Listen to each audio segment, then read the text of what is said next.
Gold, trusted gold buyers. మీరు తాకట్టు పెట్టిన బంగారాన్ని విడిపించి ఈ రోజు ఉన్న మార్కెట్ ధరకు కొనబడను.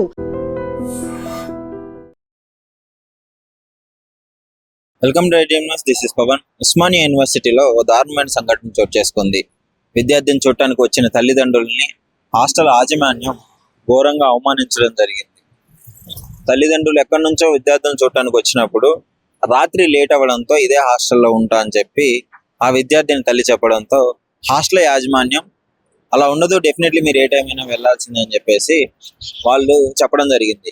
ఈ సంఘర్షణలో కొంచెం మాట పెరిగి తల్లిదండ్రులను అవమానించడం జరిగింది హాస్టల్ యాజమాన్యం. సో వెంటనే హాస్టల్ వాళ్ళు అలా అనడంతో స్టూడెంట్స్ అందరూ రోడ్డుపైకి వచ్చి నిరసన తెలియజేయడం జరుగుతుంది. తల్లిదండ్రులు వి వాంట్ జస్టిస్ అని చెప్పేసి స్లోగాన్స్ తో ఆ రోడ్ల మీద నైట్ నుంచి మార్నింగ్ కూడా ఇదే విధంగా కంటిన్యూ చేయడం జరిగింది. ఆ తల్లి ఎంతో దూరం నుంచి వచ్చి నేను హాస్టల్లోనే ఉంటాను, నైట్ స్టే చేసి వెళ్ళిపోతాను అని చెప్పేసి పర్మిషన్ తీసుకోవడానికి వెళ్ళినప్పుడు మీరు తల్లిదండ్రులతో వ్యవహరించే విధానం చాలా కరెక్ట్గా ఉండాలి. ఆ విద్యార్థులు చదువుకున్న టైంలో లేట్ అవ్వడంతోనే ఆ తల్లి అనింది, లేదంటే డెఫినెట్లీ వెళ్ళిపోయేదేమో. సో లేట్ అవ్వడంతో అనుకోని పరిస్థితుల వల్ల ఆ టైంలో వాళ్ళు చాలా లాంగ్ నుంచి వచ్చారు కాబట్టి బస్సులు ఉండవు. ఆ టైంకి ఆమె కూడా చాలా ఇబ్బంది, ఒంటరి మహిళ కాబట్టి చాలా ఆలోచించాల్సిన విషయం. ఆ కూతురు కూడా సరే లేట్ అయింది కదా అమ్మా అని చెప్పేసి ఉండమనడంతో ఆమె హాస్టల్ యాజమాన్యాన్ని అడగడం జరిగింది. మరి యాజమాన్యం అర్థం చేసుకొని ఒక నైటే కదా పర్మిషన్ ఇచ్చి నైట్ నుండి మార్నింగ్ వెళ్ళిపోతే ఓకే అంటే అయిపోయేది. మరి వాళ్ళ రూల్స్ వాళ్ళకు ఉండొచ్చు, కానీ చెప్పే విధానంలో చాలా జాగ్రత్తగా చెప్పడం జరగాలి.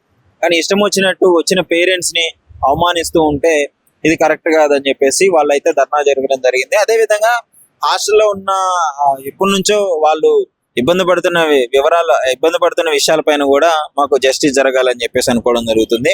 అదే ఉస్మానియా క్యాంపస్ లో స్ట్రీట్ లైట్లు వెలగట్లేదు అని చెప్పేసి మహిళలు ఎప్పటి నుంచో చెప్పడం జరుగుతుంది.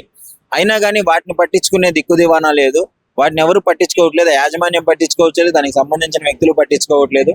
కానీ ఇట్లాంటి ఒక ఇన్సిడెంట్ ఒక మంచి విషయము, వాళ్ళు ఎవరైనా పేరెంట్సే కదా, పైగా జెంట్స్ కూడా కాదు, తల్లి ఆ మహిళ ఉంటా అన్నా కానీ ఆమెకు కూడా అబ్జెక్షన్లు పెట్టడము, సో ఇది కరెక్ట్ కాదు అని చెప్పేసి స్టూడెంట్స్ కూడా ఆవేదన వ్యక్తం చేస్తున్నాడు. సో నెటిజన్స్ కూడా ఇదే చెప్పడం జరుగుతుంది. ఉస్మానియా యూనివర్సిటీ అనేది చాలా గొప్పది, పెద్దది. అదేవిధంగా ఎంతో మంది స్టూడెంట్స్ చదువుకుంటారు, వాళ్ళు ఎక్కడి నుంచో పేరెంట్స్ చూడటానికి వస్తుంటారు. సో వచ్చినప్పుడు అంటే రెగ్యులర్ గా ఇలాంటి ఇన్సిడెంట్లు జరగవు, బట్ ఒక మహిళ వచ్చి నేను ఇలా ఉంటాను, ఒక నైట్ ఉండి వెళ్ళిపోతాను అంటే ఆ క్రమంలో కూడా వాళ్ళని యాక్సెప్ట్ చేయకపోగా ఘోరంగా అవమానించేటట్టు మాట్లాడినారు అని చెప్పేసి, మాట్లాడడం తప్పు అని చెప్పేసి నెటిజన్స్ కూడా చెప్పడం జరుగుతుంది. మరి దీనిపైన మీ అభిప్రాయం ఏంటి? ఎక్కడి నుంచో వచ్చిన ఆ తల్లి ఒక నైట్ ఆ ఉస్మానియా యూనివర్సిటీలో అక్కడ ఉంటే షెల్టర్ ఇస్తే ఏమన్నా తప్పుగా భావిస్తారా? ఏంటి పరిస్థితి, మీరేమనుకుంటున్నారు?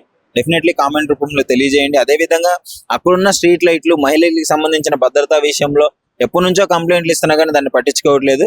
దాని విషయం కూడా స్టూడెంట్స్ అయితే రోడ్లకి ధర్నా చేయడం జరుగుతుంది. సో దానికి సంబంధించి మీ అభిప్రాయాన్ని డెఫినెట్లీ ఐడెంటితో షేర్ చేసుకోండి. చూడండి, మేము ఎన్నిసార్లు కంప్లైంట్ ఇచ్చినా ఇక్కడ లైట్స్ వేయరు అండ్ వేస్తాం అని చెప్తారు కానీ వేయరు. ఇప్పుడు మేము లాస్ట్ టైం కూడా ధర్నా చేసినప్పుడు వెళ్ళేటప్పుడు లైట్స్ లేవు, ధర్నా కంప్లీట్ చేసుకొని వచ్చేటప్పుడు మాత్రం లైట్స్ చెక్కుమని మెరుస్తున్నాయి. And we want justice. ఇప్పుడు ఫస్ట్ ఇయర్ నుంచి మేము సెంటినరీలోనే ఉంటున్నాం, సెకండ్ ఇయర్ కి కూడా మాకు సెంటినరీ ఇచ్చారు, బట్ సెకండ్ ఇయర్ కూడా అయిపోతుంది, లైట్స్ మాత్రం ఇంకా రాలేదు. వస్తాయి అంటారు కానీ ఇంకా లైట్స్ రావు. లైట్లు కాదు ఇంకేం రావు. ఫుడ్ గురించి చాలా ప్రాబ్లమ్స్ చెప్పాము. అండ్ ఇప్పుడు ఒక పేరెంట్ వచ్చారు, తనని లిటరల్ గా 2 hours బయట కూర్చోబెట్టారు. వాళ్ళంత కష్టపడితేనే మేము ఇక్కడ తింటున్నాము. తను and she is not well, Mancherial వెళ్ళాలి. ఈ నైట్ లో ఆ పేరెంట్ ఎలా వెళ్తారు? అట్లీస్ట్ 1 night పెట్టుకొని ఆంటీ 3 o'clock అలా వెళ్ళిపోతా అని చెప్పారు. అట్లా కూడా లోపలికి రానియలేదు. అండ్ రూల్స్ ఉన్నాయి కానీ హ్యూమానిటీ ఎక్కడికి వెళ్తుంది? ఉస్మానియా యూనివర్సిటీలో మరి ఇంత ఘోరం అస్సలు తట్టుకోలేకపోతున్నాం. అండ్ ఫుడ్ విషయానికి వస్తే అస్సలు బాగోట్లేదు. ఎన్నిసార్లు కంప్లైంట్ ఇచ్చినా అసలు ఫుడ్డే బాగలేదు. అండ్ ఆంటీ లిటరల్ గా ఏడ్చింది, అడుక్కున్నది, వెళ్ళిపోతా అమ్మా నేను 3 o'clock కల్లా వెళ్ళిపోతా, చాలా దూరం ఉంది అండ్ నేను బయట హాస్టల్ అఫోర్డ్ చేయలేను అని తను చాలా అడుక్కున్నది లిటరల్ గా. అయినా కూడా అలో చేయలేదు. మేము అన్ని డీసెంట్రలైజ్డ్ అని చెప్పారు కొంతమంది పెద్దలు, బట్ అందరికి కాల్ చేస్తాము, ఇట్స్ నాట్ సాల్వ్.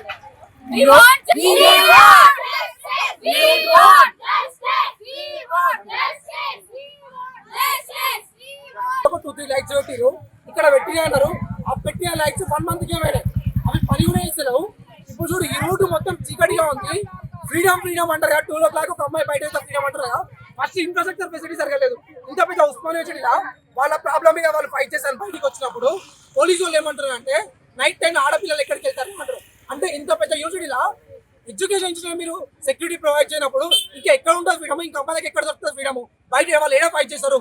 ఇంత పెద్ద ఉస్మానియా యూనివర్సిటీ సొసైటీ మీద ఫైట్ చేస్తుంది. దీనినే వాళ్ళకి ఫ్రీడమ్ లేదు.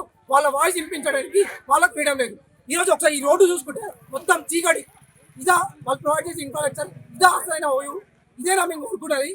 దీని మీద తక్షణ వాళ్ళని స్పందించకపోతే తగిన విధంగా మేము గుణపడ చేద్దామని తెలియజేస్తున్నాం.